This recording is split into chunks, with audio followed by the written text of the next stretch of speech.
مهمترین مطلبی که ما داریم اینه که میخوایم آزاد باشیم و آزادی نعمت بسیار خوبی است.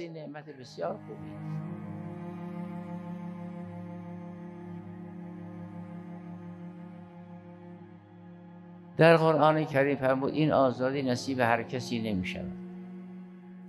غالب افراد آزاد نیستند، چون بدهکاران در گرو قرار میگیرند. هم کل امرئ بما کسب رهین، هم کل نفس بما کسبت رهینتون. این فعیل و این مفعوله، یعنی مرهون است. انسان بدهکار باید گرو بدهد دیگر. در مسائل مالی وقتی بدهکار شد داره یا خانه‌شو یا فرششو گرو میده. اما تو مسائل اعتقادی، اخلاقی، رفتاری، گفتاری وقتی کم آورد خود او را گرو میگیرن، نه مال او را.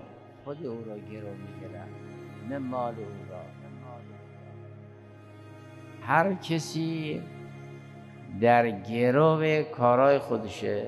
کل امرئ بما کسب رهین، کل نفس بما کسبت رهینتون. این آزاد نیست. این که ببینید بعضیا میگن من هر چی میخوام جلوی زبانم بگیرم یا جلوی چشمم بگیرم نمیتونم، بیچاره راست میگه، برای اینکه در گرو دیگه، تو بند دیگه. تا آدم دینشو ادا نکند فک ره نمیشه که. وقتی فک ره کرد وقت انسان احساس آزادی میکنه. وقت اون آزادی از همه این آزادی هایی که بشر شعارشو میدادن لذتش بیشتر است. بالاخره اون آزادی آزادی مطلق است.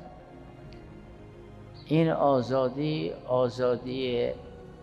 مقید است، از شرق یا غرب آزاد شده است، نه از خودش. یه وقت از انسان آزاد می شود اما مطلق نمی شود. از اون بندی که داشت آزاد می شود. ممکنه تو بند دیگر باشد. یه وقت از مطلق بندها آزاد می شود.